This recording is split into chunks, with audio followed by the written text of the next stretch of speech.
প্রত্যেকটা মুহূর্তে প্রত্যেকটা সময়ে একটা সংকল্প নিয়ে আমাদেরকে মনোনীত করেছে। কাউকে বিনা সংকল্পে আমাদেরকে কিন্তু সৃষ্টি করেন। যদি আমরা জগতের প্রত্যেকটা জীবকে দেখি, প্রত্যেকের একটা কাজ আছে। মাথার চুল থেকে নিয়ে পায়ের নখ অবধি যদি প্রত্যেকটা অঙ্গ প্রত্যঙ্গকে আমরা দেখি, প্রত্যেকটা অঙ্গ প্রত্যঙ্গের কিন্তু কাজ আছে। কোনো একটা জিনিস মূল্যহীন বা এর দরকার নেই, এটা কিন্তু আমরা বলতে পারি। ঠিক একইভাবে পরমেশ্বর পিতা আমাদেরকে আজ এই স্থানে নিয়ে এসেছেন। কার কতটা মূল্য ছিল, কার কতটা দাম ছিল, সেটাকে আরো বড় করার জন্য। আমাদের মূল্য যদি 1 টাকা ছিল, আজ রাজদূত সভায় এসে আমাদের মূল্য লাখ টাকা হয়েছে। যদি এই কথাটার মানে আমার এখন বুঝতে পারবেন না, কিন্তু বাড়িতে ফিরে গিয়ে এর প্রমাণ আপনারা হাতে পাবেন। যে জিনিসটার মূল্য 1 টাকা ছিল এতদিন, বাড়িতে ফিরে গিয়ে তার মূল্য 1 লক্ষ টাকা হবে। কিন্তু পরমেশ্বর পিতা যা কিছু আজ শেখাবেন, যদি সেটাকে আমরা হৃদয়ে গেঁথে পালন করতে পারি, তবেই হবে। পিতা একটি গাছ কাটার পর সেটাকে পালিশ করা হয়, রং করা হয়, তবে কি সেটা সুন্দর হয়। তার আগে সেটা কিন্তু সুন্দর থাকতে হয়। ঠিক একইভাবে আজকে পালিশ করে, রং করে আরো সুন্দর এবং আরো মূল্যবান বানানোর পিতা কি করেছেন, আমাদেরকে এই স্থানে নিয়ে এসেছে। সর্বপ্রথম পরমেশ্বর পিতা জগৎকে সৃষ্টি করলেন এবং প্রচুর প্রজাতির জীব কি করলেন, পরমেশ্বর পিতা এই জগতে নির্মাণ করলেন। সর্বোপরি কত প্রজাতির জীব আছে পৃথিবীতে? 84 লক্ষ প্রজাতির কি আছে, জীব আছে। আর তার মধ্যে মানুষ কি সব থেকে শ্রেষ্ঠ। যদি আমরা অন্য একটা ধর্মগ্রন্থের কথা শুনি বা পড়ি, একটি ধর্মগ্রন্থে লেখা আছে যে মানব জীবন তখন লাভ করা যায় যখন 84 লক্ষ জীবের জন্ম পার করে মানব জীবন পাওয়া যায়। মানে মাছ, কখনো বা কুকুর, কখনো বা বিড়াল, কখনো হরিণ, কখনো বাঘ, আপনি কখনো এটা কি করেছিলেন, ছিলেন। তারপরে গিয়ে এই মানব জীবন আপনি পেয়েছেন।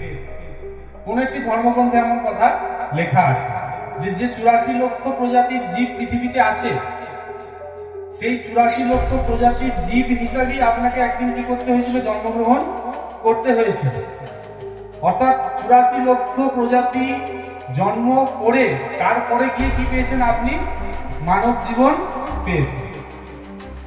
অর্থাৎ এই মানব জীবন শেষ হলে, আপনার মৃত্যু হলে, তারপরে পুনরায় আপনি মানব জীবন আর পাবেন না। কোনো না কোনো একটা পুনরায় জীব আপনি পাবেন। এটি কোনো একটি ধর্মগ্রন্থে কি করা আছে, লেখা আছে। অর্থাৎ এই বক্তব্যের উপর ভিত্তি করে প্রত্যেকটা মানুষ তার জীবনকে কি করে, কাটায়। যে এর পরের জন্মে আমি কি হব, মানুষ আর হব না। পরের জন্মে আমি কি হব, কুকুর হয়েও জন্মগ্রহণ করতে পারি, বিড়াল হয়েও জন্মগ্রহণ করতে পারি, অন্য কোনো কীট পতঙ্গ হয়েও আমি জন্মগ্রহণ করতে পারি। অর্থাৎ যে মানব জীবন আমি পেয়েছি, সেই মানব জীবনকে কি করার নেই, বৃথা কাটানোর নেই। তাহলে কি করার আছে, প্রত্যেকটা মানুষ তার জীবনের লক্ষ্যকে কি করে, স্থির করে। কেউ বিদেশে যায় পড়াশোনা করে, কেউ বিদেশে চলে যায় চাকরি করে, কেউ ঘরে থেকে ব্যবসা করে, কেউ চোর হয়, কেউ ডাক্তার হয়, কেউ উকিল হয়। প্রত্যেকটা মানুষ মানব জীবন যে লাভ করেছে তার একটা লক্ষ্যকে কি করে, স্থির করে।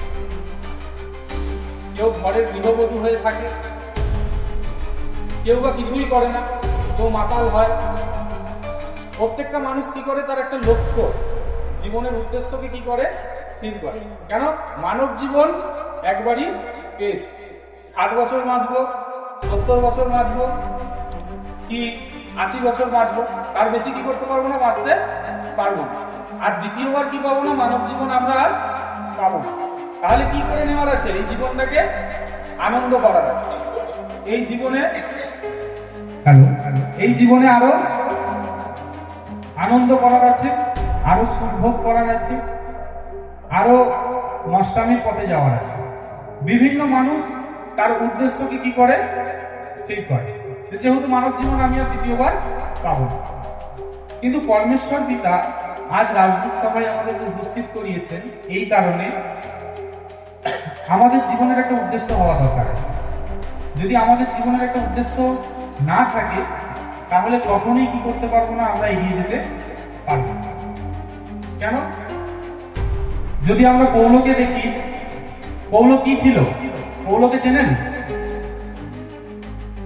পৌল এমন একজন ব্যক্তি ছিল যে ব্যক্তি গুরু যিশুর নাম নিত তাকে ধরে কারাগারে বন্দী করত। পৌল কি করত? যে ব্যক্তি গুরু যিশুর নাম নিত সেই ব্যক্তিটিকে ধরে কি করত? কারাগারে বন্দী করত, যাজকদের ধরিয়ে দিত, অর্থাৎ গুরু যিশুর নাম নেওয়ার যাজক। পৌল ছিল গুরু যিশুর বিরোধী। হঠাৎ গুরু যিশু একদিন কি করে পৌলকে দেখা দেয় এবং পৌলকে মনোনীত করে যে পৌলের দ্বারাই কি হবে? পরজাতীয়ের নিকটে ঈশ্বরের বচন প্রচার হবে। পরমেশ্বর পিতা গুরু যিশুকে প্রেরণ করেছিলেন ইসরায়েল দেশের লোকের জন্য, এবং গুরু যিশু যতদিনই বচন প্রচার করেছেন ইসরায়েলের মধ্যেই বচন প্রচার করেছেন। ইসরায়েল দেশের বাইরে কোনোদিনই গুরু যিশু ঈশ্বরের বচন প্রচার করেন। কিন্তু ইসরায়েল দেশের বাইরে যদি কেউ বচন প্রচার করে থাকে সেটা হচ্ছে যে পৌল কি ছিল একদিন গুরু যিশুর বিরোধী, যে পৌল একদিন গুরু যিশুকে কি করতো না, নাম সহ্য করতে পারত না। কেন? পৌল ছিল উচ্চ বংশীয় একজন লোক। আজকের দিনে আমরা আমাদের সমাজে এমন অনেক লোক দেখতে পাই যারা বলে আমি একজন সম্ভ্রান্ত পরিবারের কি লোক, গুরু যিশুর মণ্ডলীতে যাওয়াটা আমাদের ঠিক নয়। আমি ব্রাহ্মণ পরিবারের একজন লোক, আমি ক্ষত্রিয় বংশের একজন লোক। ঈশ্বরের বচনে গুরু যিশুর মণ্ডলীতে যাওয়া কি নয়, আমাদের ধর্মে বারণ করা আছে। যদি সেই স্থানে যায় আমাদের কি হবে? ক্ষতি হবে। পৌল ছিল এমন একজন উচ্চ বংশীয় লোক। পৌল একজন উচ্চ বংশীয় গোষ্ঠীর মানুষ ছিলেন এবং সমাজে তার একটা নাম ছিল, প্রতিষ্ঠা ছিল, যার কারণে গুরু যিশু যিনাকে অপবাদ দিয়ে কি করা হয়েছিল? ক্রুশে টাঙানো হয়েছিল। কেন? সেই সময় গুরু যিশু আজকের দিনে তিনি পরিত্রাণ দাতা হিসেবে আমাদের কাছে পরিচিত, কিন্তু সেই সময়ে মানুষের কাছে তিনি পরিত্রাণ দাতা হিসেবে পরিচিত ছিলেন না। তিনি ছিলেন জিহুদীদের রাজা, যিনি মানুষের ধর্ম কি করছিলেন? পরিবর্তন করছিলেন, যিনি মানুষকে উস্কাচ্ছিলেন, যিনি মসির ব্যবস্থাকে লঙ্ঘন করছিলেন, যার কারণে তাকে কি করা হয়েছিল? ক্রুশ দেওয়া হয়েছিল। আর সেই কারণে পৌল কি করেছিল? গুরু যিশুর বিরোধী ছিল। তখন পরমেশ্বর পিতা কি করেন? গুরু যিশুর দ্বারাই পৌলকে মনোনীত করে। যে পৌল একদিন বিরোধী ছিল, যে পৌলর জীবনে ঈশ্বরের কোনো মহিমা হয়নি, যে পৌলর পিঠ দেওয়ালে ঠেকে যাওয়ার জন্য ঈশ্বরের বচনে সে আসেনি, বা পৌলের জীবনে অভাব হয়েছিল বলে সে ঈশ্বরের বচনে আসেনি, কিন্তু ঈশ্বর যে ব্যক্তিকে মনোনীত করেছিল সেই ব্যক্তি কি বলছে আমরা একটু পড়ব। ফিলিপিওতে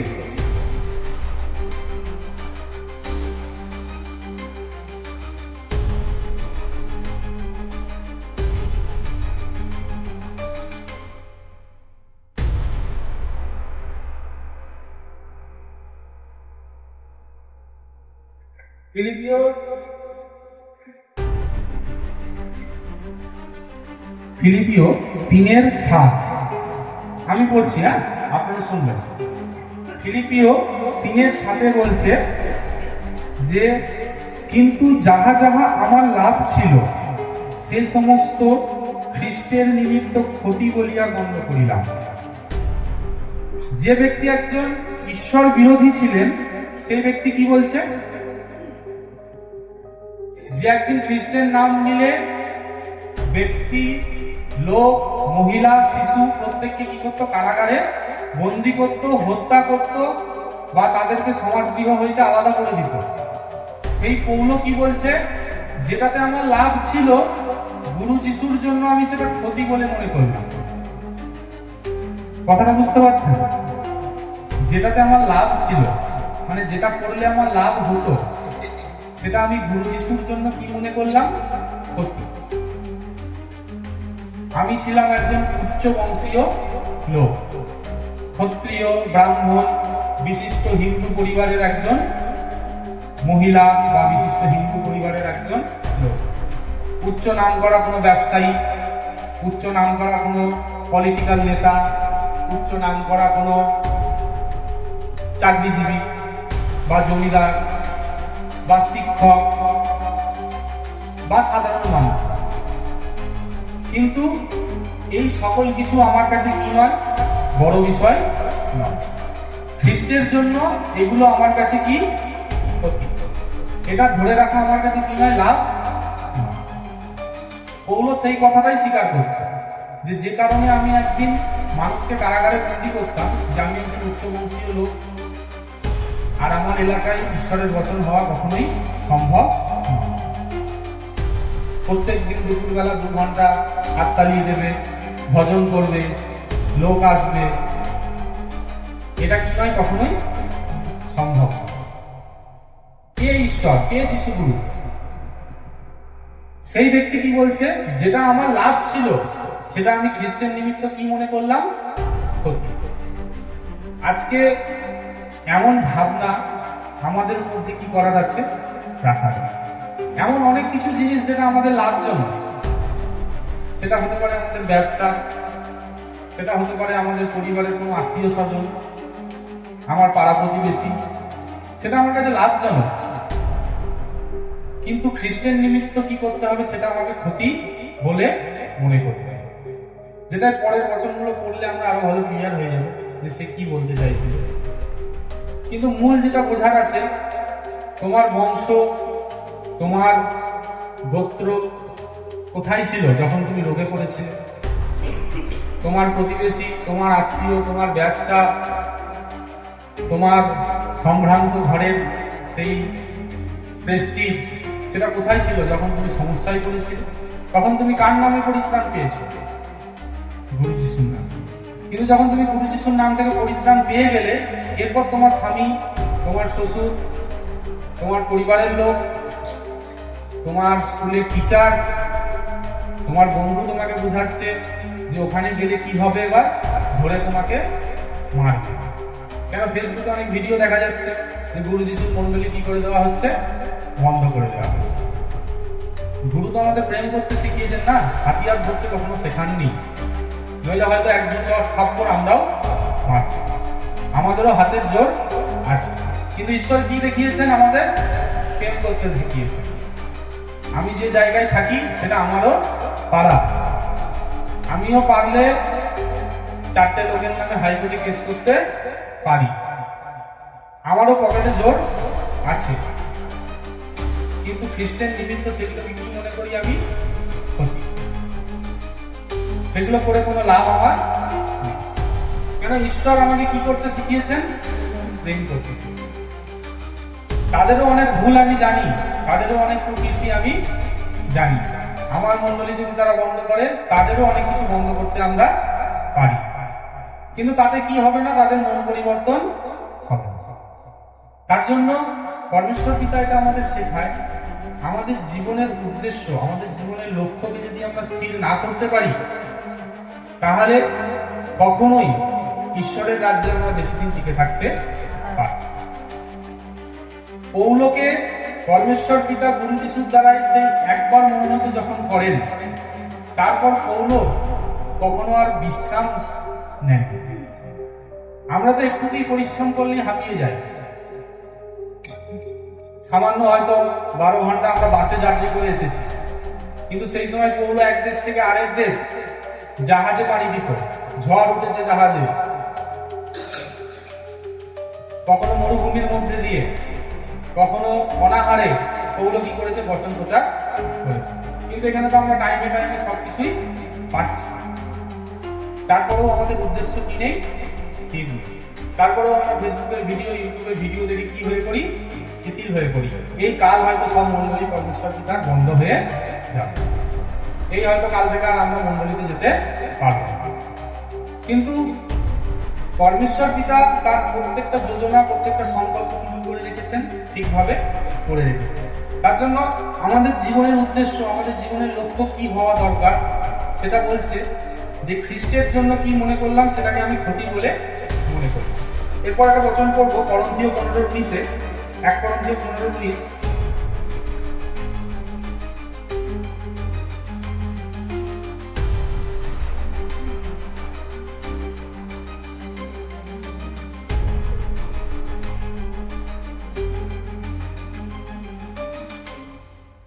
এক করন্থীয় 15:19-এ লেখা আছে, শুধু এই জীবনে যদি খ্রিস্টের প্রত্যাশা করিয়া থাকি তবে আমরা সকল মনুষ্যের মধ্যে অধিক দুর্ভাগ।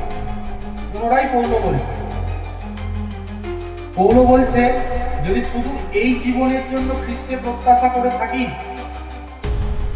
শুধু এই জীবনে যদি খ্রিস্টের প্রত্যাশা করিয়া থাকি তবে আমরা সকল মনুষ্যের মধ্যে অধিক দুর্ভাগ।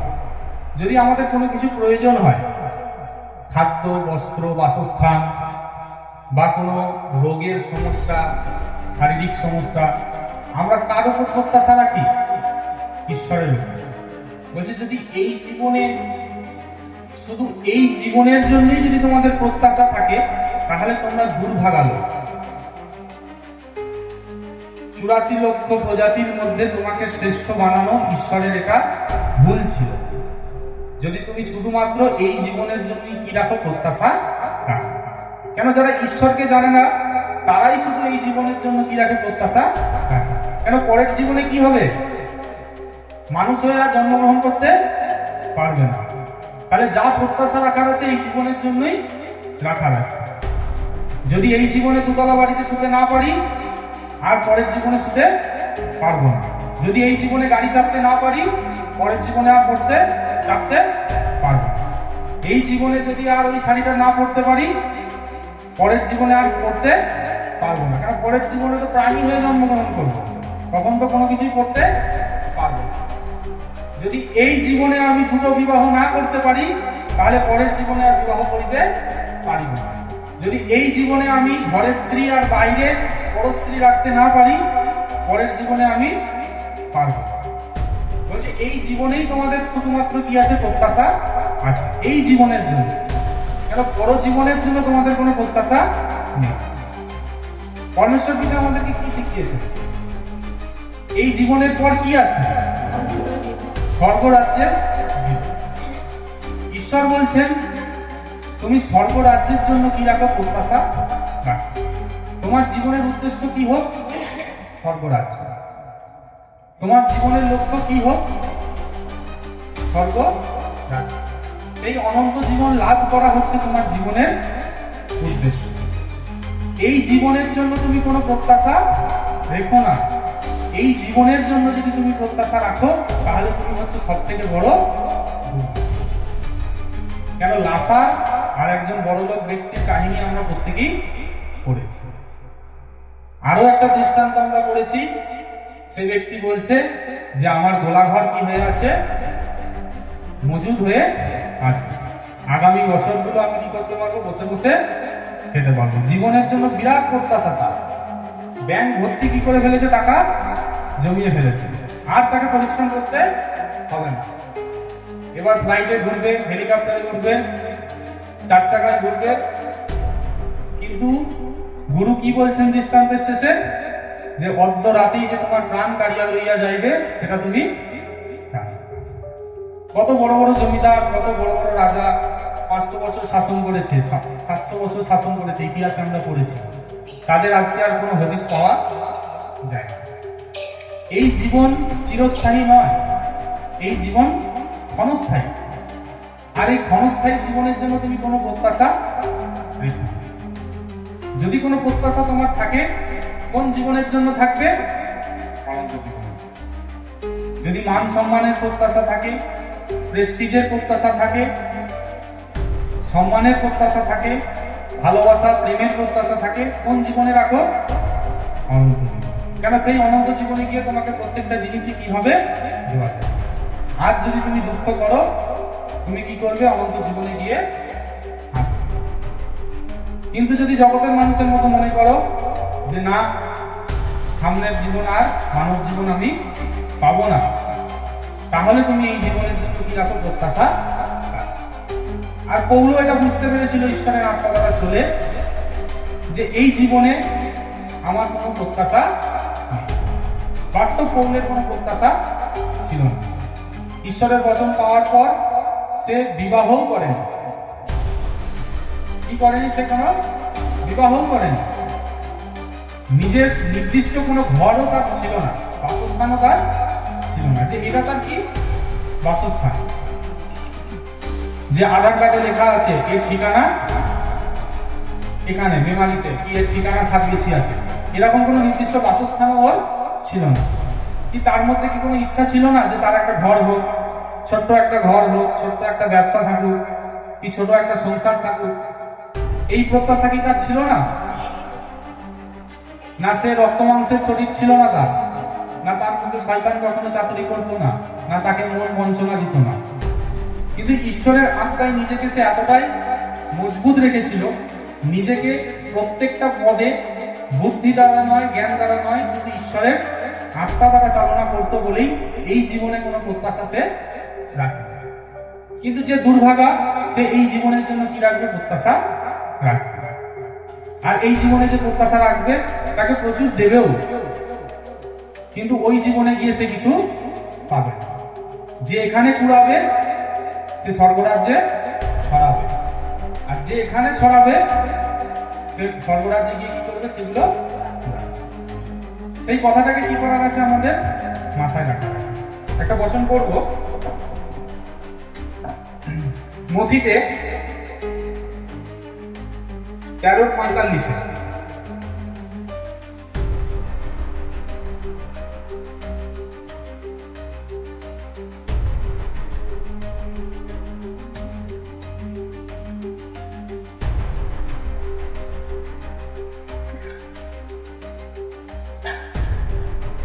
মথি 13:45 একটি দৃষ্টান্ত কথা গুরু যিশু লিখেছেন, স্বর্গরাজ্য বিষয়ক দৃষ্টান্ত। মথি 13 যে অধ্যায়টা আছে, সম্পূর্ণ 13 অধ্যায়টার স্বর্গরাজ্য বিষয়ক 7টি দৃষ্টান্ত কথা লেখা আছে। আর সেই স্বর্গরাজ্য বিষয়ক 7টি দৃষ্টান্ত কথার মধ্যে শেষ 7 নম্বর দৃষ্টান্ত কথাটিই পড়ব, যেটি লেখা আছে মথি 13:45। স্বর্গরাজ্য এমন এক বণিকের তুল্য, একটি বণিকের ন্যায়। বণিককে বলুন তো, বণিক ব্যবসায়ী, রপ্তানি বা আমদানি যারা করছে, বিদেশ থেকে মাল এক্সপোর্ট ইম্পোর্ট করে যারা। আমরা এখানে বসে বাইরের চায়নার প্রোডাক্ট পাচ্ছি, বলি না এটা চায়নার প্রোডাক্ট। চায়না থেকে গিয়ে কে আনলো? বণিক, যারা ব্যবসায়ী এক্সপোর্ট ইম্পোর্ট করে।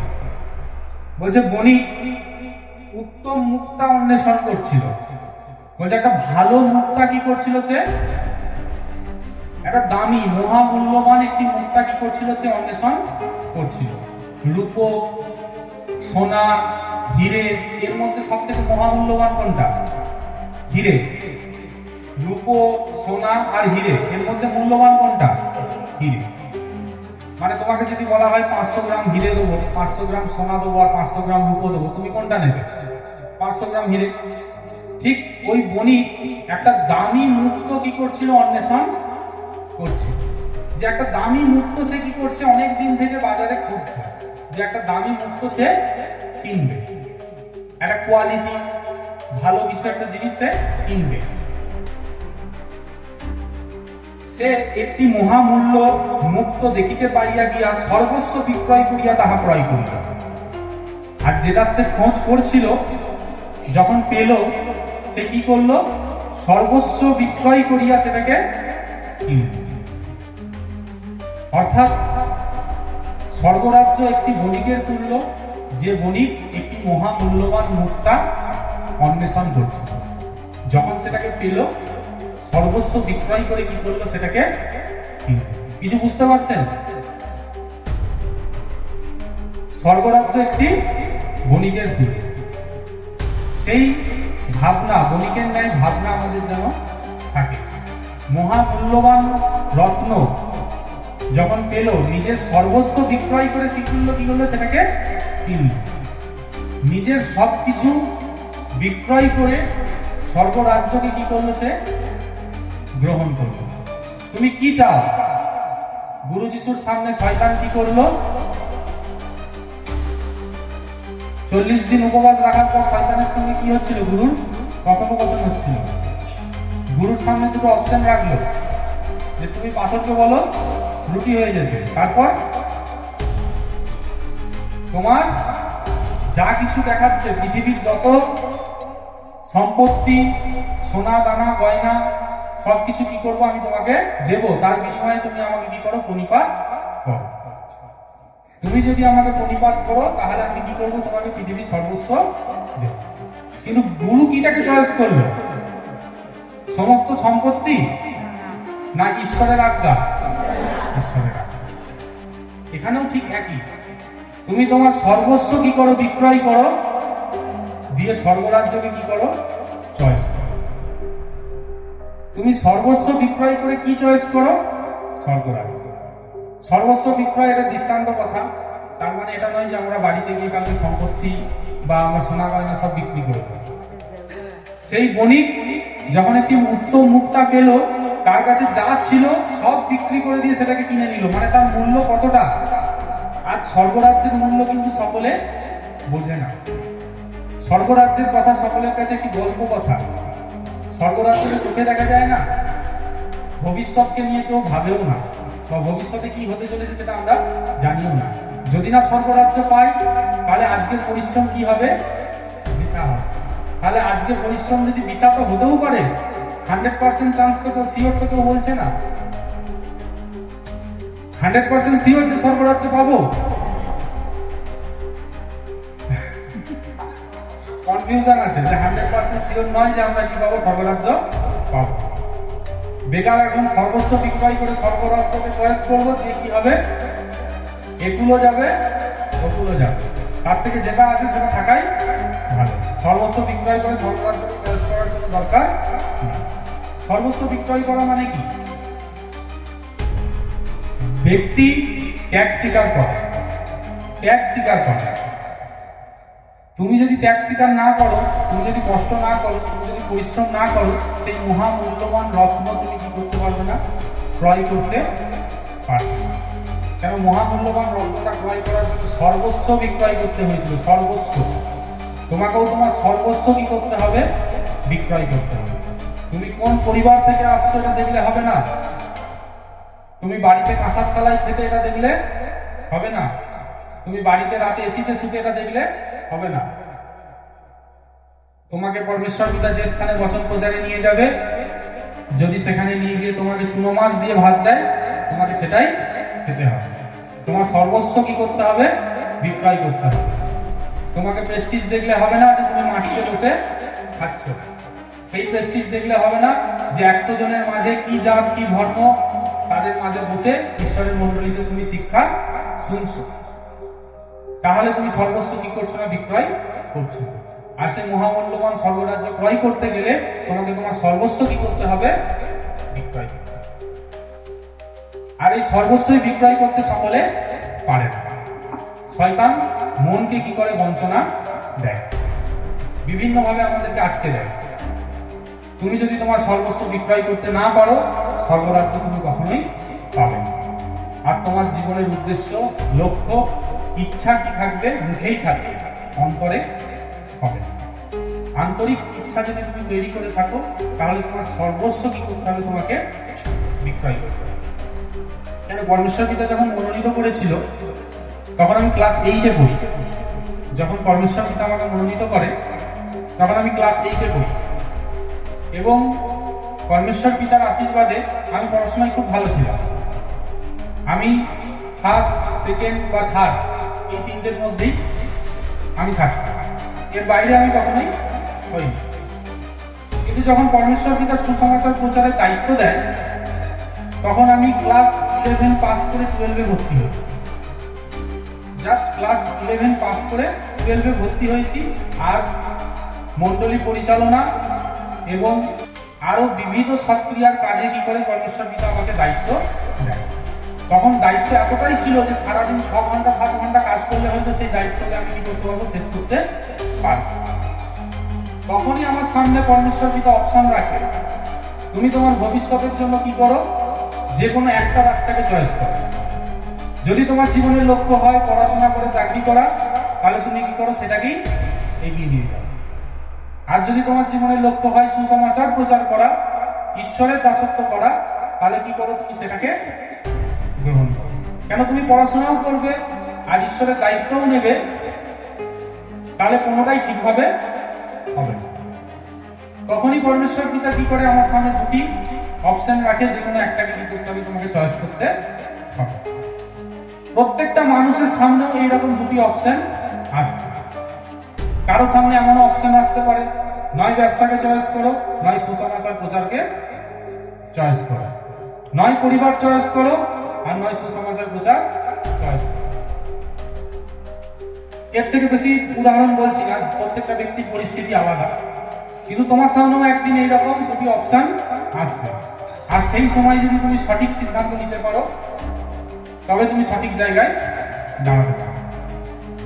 মুখে অনেকেই বলে দেয় শেষ নিঃশ্বাস অব্দি ঈশ্বরের বচন প্রচার করো।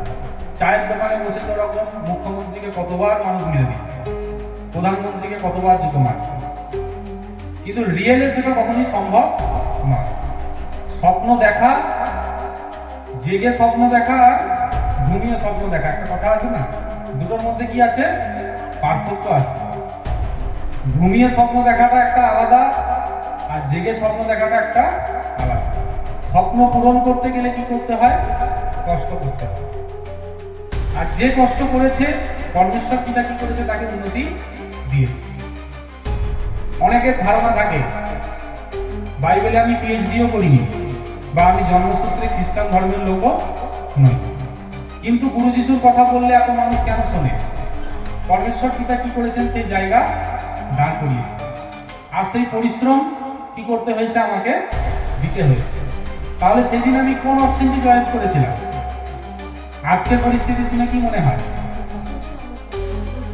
ক্লাস 11 অব্দি আমি পড়েছি, তারপরে ভর্তি হয়েছিলাম 12-এ, কিন্তু আর যাইনি।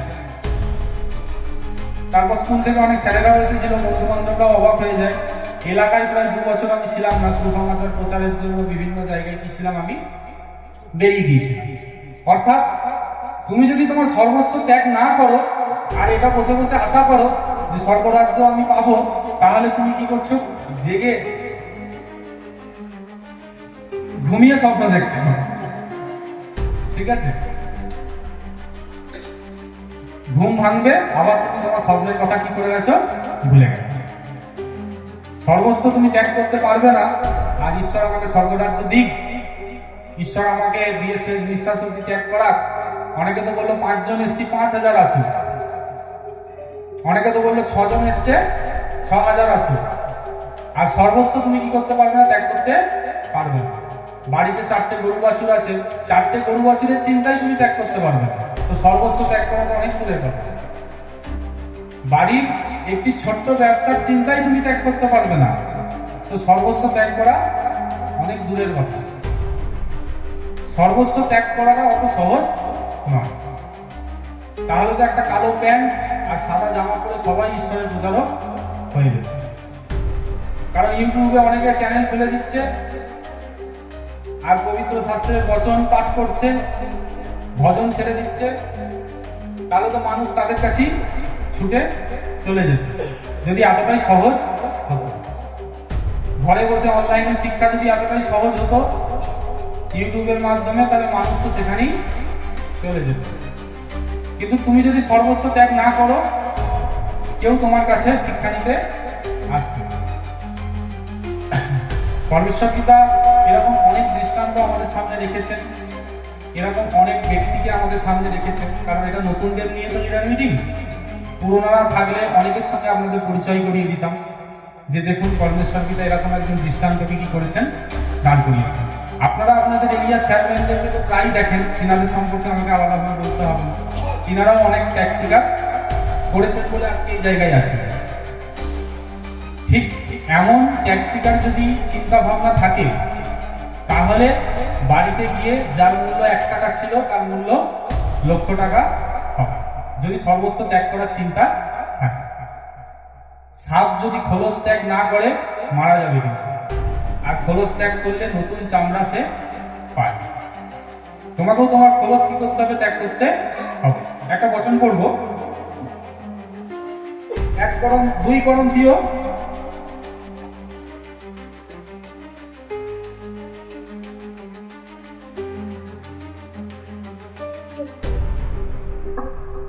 5:15।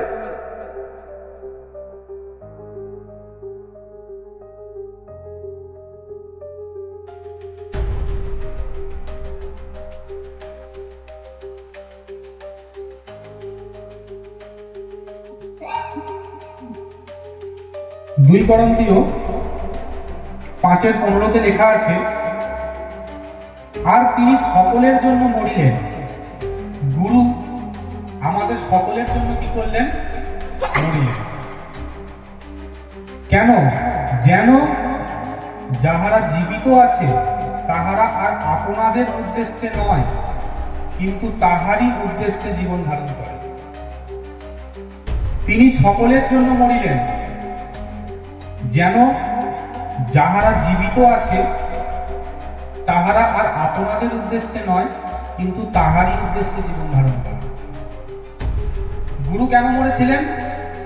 পুরো জগতের পাপ পরিত্রাণ করার জন্য, যেটা আমরা প্রত্যেকই মন্ডলীতে শিক্ষা দিই। কিন্তু লিডার্সদের জন্য আজকের এই শিক্ষা, বা লিডার্সদের জন্য এই গঠন, যে গুরু কেন মরেছিলেন? যেন যারা বেঁচে আছে তারা নিজের জন্য যেন না বাঁচে, কিন্তু কার জন্য বাঁচে? ঈশ্বরের জন্য বাঁচে। তুমি কার জন্য আজ বেঁচে আছো? যদি সাধারণ বুদ্ধিতে জানি, এই বছরটা পড়ার আগে যদি এই প্রশ্নটা করতাম, আমরা বেঁচে আছি আমাদের নিজেদের জন্য। মা বাবারা বলবে আমরা বেঁচে আছি আমাদের ছেলে মেয়েদের জন্য, তাদের লালন পালন করবো, নির্দিষ্ট বয়সের পর কি হবে? আমাদের মৃত্যু। ছেলে মেয়েরা বলবে আমরা তো বেঁচে আছি আমাদের নিজেদের জন্য। অনেক ছেলে বলবে আমি বেঁচে আছি আমার গার্লফ্রেন্ডের জন্য, অনেক মেয়ে বলবে আমি বেঁচে আছি আমার বয়ফ্রেন্ডের জন্য, যে যেটা বলে। কোন আর্মি অফিসারকে যদি জিজ্ঞাসা করে, সে বলবে আমি বেঁচে আছি কার জন্য? দেশের জন্য। বিভিন্ন জনের বিভিন্ন বেঁচে থাকা, কেউ নিজের জন্য আছে, কেউ অন্যের জন্য আছে। পৃথিবীতে 99% মানুষই নিজের জন্যই বাঁচে।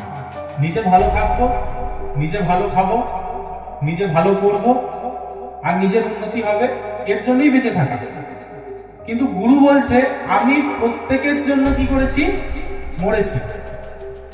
অর্থাৎ যারাই জীবিত আছে তারা যেন নিজের জন্য না বাঁচে। তাহলে কার জন্য বাঁচবে? ঈশ্বরের জন্য। বচনেই লেখা আছে, আর তিনি সকলের জন্য মরিলেন, যেন যাহারা জীবিত আছে তাহারা আর আপনাদের উদ্দেশ্যে নয়, কিন্তু তাহারই উদ্দেশ্যে যেন জীবন ধারণ করে। 2 করন্থীয় 5:15। করন্থীয় দেশের লোককে চিঠিটি লিখেছিল পৌল। যে পৌল একদিন গুরু যিশুর নাম আর ঈশ্বরের নাম প্রযুক্ত কি করতো? মানুষকে কারাগারে বন্দী করতো। সে বলছে, মানে সে তার জীবনের অভিজ্ঞতা দ্বারা এই বক্তব্যকে লিখেছে, এই চিঠিকে করন্থীয়বাসীর কাছে লিখেছে, যে আমরা যেন নিজের জন্য আর না বাঁচি। কার জন্য বাঁচবো? ঈশ্বরের জন্য। প্রত্যেকটা মুহূর্তে, সময়ে অসময়ে ঈশ্বরের সেবা কাজ করার জন্য যেন আমরা কি থাকি? প্রস্তুত থাকি। শিক্ষককে দায়িত্ব দিতে হবে তবে তুমি মণ্ডলী যাবে, এমনটা যেন কখনোই না। শিক্ষককে তোমাকে ফোন করে বলে দিতে হবে যে আজকে মণ্ডলীতে কি বিষয়ে শিক্ষা থাকবে, এটা যেন না। তাহলে তো তুমি সারাদিন নিজের জন্যই বেঁচেছিলে। সকালে উঠেছো, চা করেছো, ছেলে মেয়ের জন্য টিফিন বানিয়েছো, তারপরে রান্না বসিয়েছো, গরু বাছুর দেখেছো, কি যার ব্যবসা ছিল সে ব্যবসা করেছো, দিয়ে আবার রাতে ঘুমিয়ে পড়েছো। সারাদিনে পবিত্র শাস্ত্র আর পড়ো। অর্থ দিয়ে 10 মাস তো সবাই করে, কিন্তু সময়ের 10 মাস কি করনি? তুমি করো। পরমেশ্বর পিতাকে অর্থ দিয়ে দিলে কি মন পাওয়া যায়? তুমি যদি 10,000 টাকা ইনকাম করো আর 10,000 টাকাই ঈশ্বরকে দান করে দাও, তবু তুমি ঈশ্বরের কাছে নিজেকে ধার্মিক প্রতিপন্ন করতে পারবে। কেন? তুমি ঈশ্বরকে সময় দাও না। তুমি রাস্তা থেকে গিয়ে, স্টেশন থেকে গিয়ে যদি একটা ভিক্ষাকেও তুলে নিয়ে চলে আসো আর ঈশ্বরকে তুমি সময় দাও না, তাহলেও তুমি কি নয়? ঈশ্বরের কাছে ধার্মিক নও। তুমি নিজের জন্যই বেঁচে আছো। দিনের 24টা ঘন্টা কোথায় খরচ করছো? নিজের জন্যই, নিজের পরিবারের পেছনেই সেই 24টা ঘন্টাকে খরচ করছো। সময়ের মূল্য বেশি না অর্থের মূল্য বেশি? সময়ের মূল্য বেশি না অর্থের মূল্য বেশি? তাহলে যেটার মূল্য বেশি, ঈশ্বরকে সেই মূল্যবান জিনিসটা কি করার আছে? দেওয়ার আছে। দান করা বন্ধ করে দেবো, তাতেও কোনো অসুবিধা নেই। 10 মাস দেওয়া বন্ধ করে দেবো, তাতেও কোনো অসুবিধা নেই। 60 টাকা চাঁদা দেওয়াও বন্ধ করে দেবো, তাতেও কোনো অসুবিধা নেই। কিন্তু সময় যেটা মূল্যবান, যেটা আমরা প্রত্যেকে স্বীকার করলাম যে অর্থের থেকেও মূল্যবান কি? সময়। সময়ের দাম বেশি। 1 সেকেন্ডের জন্য একটি মানুষ কি হতে গিয়ে মারা গিয়েও বেঁচে গেল। 1 সেকেন্ড যদি আর রোডে এরকম নেমে যেত গাড়িটাকে, তাহলে যেটা মূল্যবান সেটা কি করার আছে? ঈশ্বরকে দেওয়ার আছে। অর্থ দিতে হবে না, অর্থ লাগবে না। পরমেশ্বর পিতার অর্থের দরকার নেই। পরমেশ্বর পিতা পারেন। অর্থ ছাড়াও ইসরায়েলবাসীকে মান্না আর ভারী পাখি খাইয়েছিল। অর্থ ছাড়াও 5,000 লোককে কি করেছিল? রুটি আর মাছ খাইয়েছিল। গুরু যিশুকে অর্থ ছাড়াও বচন প্রচার করিয়েছিল। অর্থ ছাড়াও অনেক এমন দৃষ্টান্ত আছে যাদেরকে পরমেশ্বর পিতা অর্থ ছাড়া বচন প্রচার করিয়েছে। কেন? তারা সব থেকে বেশি মূল্যবান জিনিসটা ঈশ্বরকে কি করেছিল? সেটা কি? কেন? তারা দিনের 24 ঘন্টা নিজের জন্য বাঁচে না। কার জন্য বাঁচে? 24 ঘন্টায় 12 ঘন্টা কেউ ঈশ্বরকে দেয়, 24 ঘন্টায় কেউ 15 ঘন্টা ঈশ্বরকে দেয়, কেউ 24 ঘন্টায় 24 মিনিট ঈশ্বরকে দেয়।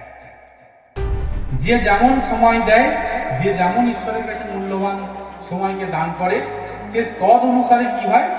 বৃদ্ধি পায়। অর্থাৎ যেটা সব থেকে বেশি মূল্যবান যদি ঈশ্বরের কাছে দান করি, সেই সময়কে যদি দান করি, পরমেশ্বর পিতা বাস্তব 6 জন এসছ 6,000 লোককে নিয়ে আসে। আগামী দিনে এমন রাজদূত সভা তোমাকে নিজেকে কি করতে হবে? আয়োজন করতে হবে। তুমি আয়োজন কর্তা হয়ে তখন দাঁড়াবে। পরমেশ্বর পিতাকে যদি তুমি সময় প্রদান করো, কারণ যখন আমার কাছে দুটো অপশন এসেছিল, আমার কাছে অর্থ ছিল না, আমি কি দিয়েছিলাম? তখন আমি অর্থ দিতে পেরেছিলাম? তখন অর্থ দেওয়ার আমার কাছে ছিল না, কারণ আমি নিজেই বাবার কাছে নিয়ে চলতাম। আমি কোনো কর্মও তখন করতাম না, বা আমাদের যে পারিবারিক ব্যবসা ছিল সেই পারিবারিক ব্যবসা আমি সামলাতাম না। কিন্তু আমি ঈশ্বরকে কি প্রদান করেছিলাম? নিজের 24 ঘন্টার 24 ঘন্টায় আমি কি করেছিলাম? ঈশ্বরকে প্রদান করেছিলাম। তার জন্যই পরমেশ্বর পিতা কি করেছেন? তদ অনুসারে আমাকে বৃদ্ধি দিয়েছে। অর্থাৎ বচনে বলছে, তাহারই উদ্দেশ্যে যেন জীবন ধারণ করে, তাহার জন্য মরিয়াছিলেন ও উত্থাপিত হইলেন। কিন্তু তাহারই উদ্দেশ্যে জীবন ধারণ করে, যিনি তাহাদের জন্য মরিয়াছিলেন ও উত্থাপিত হইলেন। অর্থাৎ গুরু যিনি আমাদের জন্য মরেছিলেন এবং পুনরায় 3 দিন 3 রাত্রির পর যে উত্থাপিত হয়েছিলেন, তার কারণ এটাই, যেন আমরা নিজেদের জন্য না বাঁচি, আমরা যেন ঈশ্বরের উদ্দেশ্যে বেঁচে থাকি। দিনের সেই 24টা ঘন্টা যেন ঈশ্বরের জন্য রাখি। কাজ করতে করতেও ফোনে লিডারদের সঙ্গে কথা বলা যায়, রান্না করতে করতেও ফোনে কথা বলা যায়। অর্থাৎ সেটা যদি আমরা করি, পরমেশ্বর পিতা কি করবে? তোমাকে আরো উন্নতি করবে। এতটাই বলবো। পরমেশ্বর পিতাকে ধন্যবাদ গুরু যিশুর নাম থেকে। গুরু যিশুকে অসংখ্য ধন্যবাদ। উপস্থিত সকলকে আমার নমস্কার।